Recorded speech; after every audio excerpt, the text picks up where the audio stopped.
Ang sarap talaga ng monay dito, no? Kuya, baka pwede po kong makihingi ng monay ninyo. Gusto mo rin ng monay?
Pagkatapos mo maghugas dyan, linisin mo yung kwarto ng mga pinsan mo ha, kasi pauwi na sila, matutulog na. At saka nga pala, pwede ba agahan mo yung uwi mo bukas? Ang dami pa kasing gagawin dito eh. Opo, tita. Gagawin ko po. Sige na.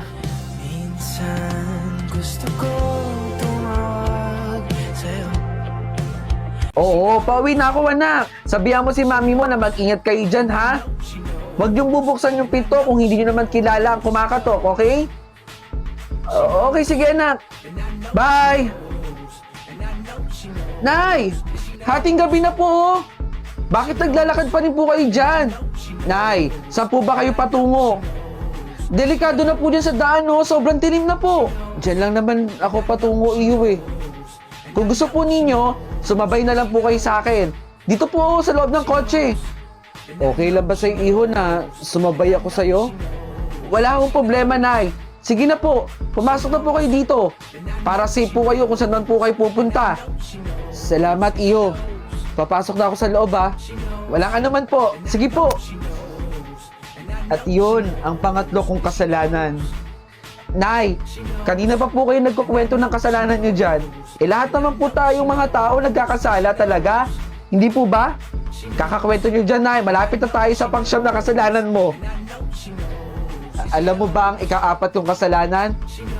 Yun, ay yung nangupit ako sa tindahan ng nanay ko. Ako rin naman po. Nangupit din naman po ako. Siguro isa na po yun sa siyam na kasalanan ko. Ay, Nay, hanap lang po ako dito ng pwedeng paghihian ha. Naihina po kasi ako eh. Okay, sige. Aantahin kita, iho. Alam niyo, Nay, success ang ihi ko. Ang dami ko kasi ininom na tubig kanina eh. Nasa si Nanay? Bakit wala siya dito sa loob ng kotse?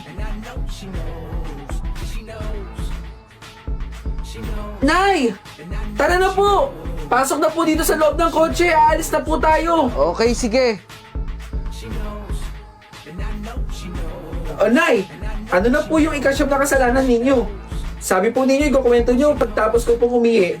Iyo, bago ko ikwento yung ikasyam na kasalanan, pwede mo ba akong idaan sa malapit na simbahan dyan? Simbahan? Oo, sa simbahan. Iyo, wala pa ba yung malapit na simbahan dyan? Saglit lang po, Nay. Alam ko po dito may malapit na simbahan eh. Pakibilis na naman ang paghanap, iyo. Teka nga, Nay. Bakit po ba kayo nagmamadali? Hindi nyo pa nga po nakukwento sa akin yung ikasyam nyong kasalanan eh. Ang ikasyam na kasalanan ko ay nakapatay ako. Nakapatay po kayo? Ito na lang yung simbahan. Talaga ba, iyo? Sige. Silipin mo kung bukas ang simbahan. Sige po. Sisilipin ko po. Bukas yung simbahan. Susunduin ko lang si Nanay. Nay! Nasaan na si Nanay? Nay! Nay! Okay, sige, Han. Basta bilisan mo lang ang uwi, ha? Oo naman, Han. Bibilisan ko na dito. Baka abutin ka ng siyam-siyam dyan. I love you. I love you.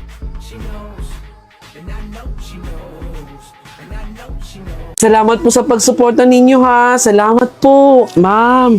Uy! Baka po pwede ako makahingi ng tulong sa inyo, ma'am. Tulong o, sige, dun. Punta ka po dun sa staff ko. Sige ho, ma'am. Salamat po. Pwede yung alcohol? Salamat. Oh, sige, tara, dun na tayo. O anak, kainin mo tong hinanda kong pagkain para sa'yo. Oh, kainin mo yan. Ayoko pong kainin to. Anong ayaw mong kainin? Kainin mo yung inihanda kong pagkain para sa'yo. Ayoko po. Ano? Para magkasakit ka? Kainin mo yan. Ayoko nga pong kainin to. Wag mo kong artihan ha, kainin mo yan. Nak! Nak! May binili ako sapatos para sa'yo. Ang ganda, di ba? Bagay na bagay sa'yo to. Oh, sa'yo na. Bakit malungkot ka? Ayaw mo ba niyan? Akin na, ibalik mo sa akin. Ibibigay ko doon sa kapitbahay natin. Hindi naman po sa ganun, ma. Hindi ka na lang maging grateful eh, no? Binigay ko na nga sa'yo yung sapatos para may magamit ka. Tapos sisimangutan mo ako ng ganyan? Akin na, ibalik mo sa akin. Dadali ko na lang sa kapitbahay, baka sakaling ma-appreciate niya.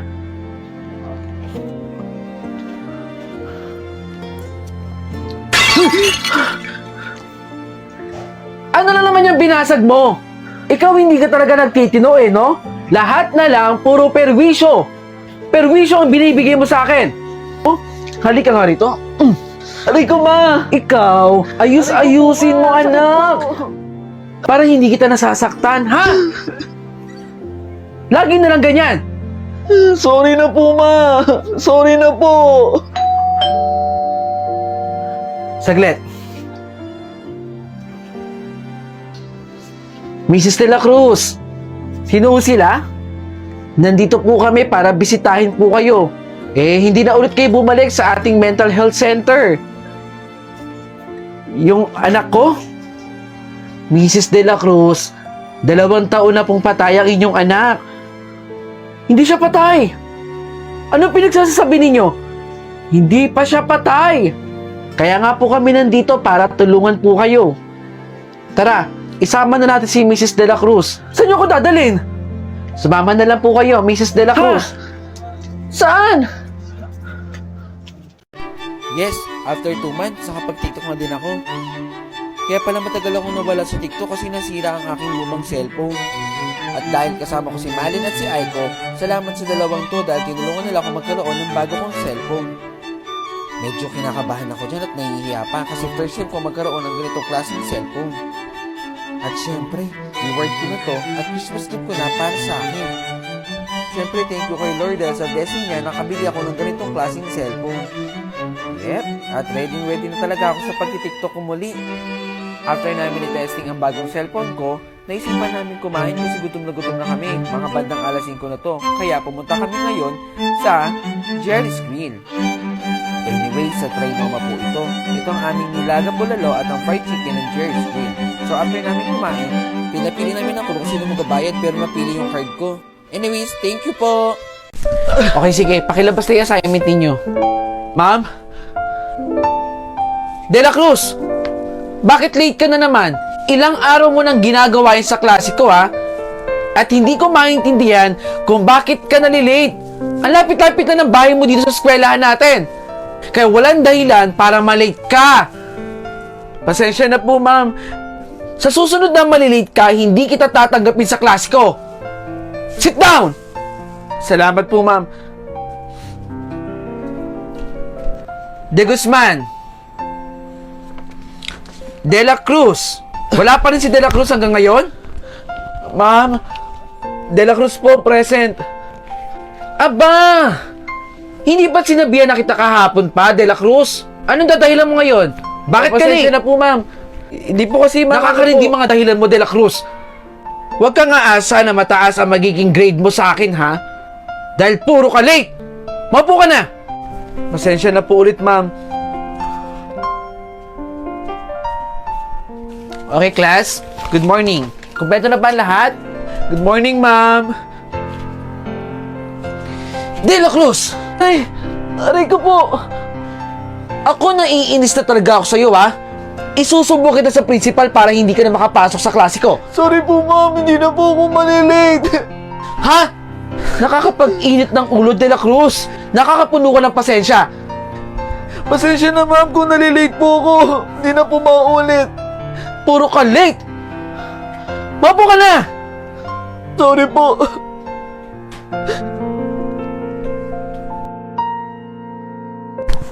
Pagbilang po ng 1 kilo nito. Apo, 1 kilo lang. Nay, dahan-dahan lang po ang lakad. Pasensya na kung parati ka nung nalilate sa klase mo, ha? De La Cruz?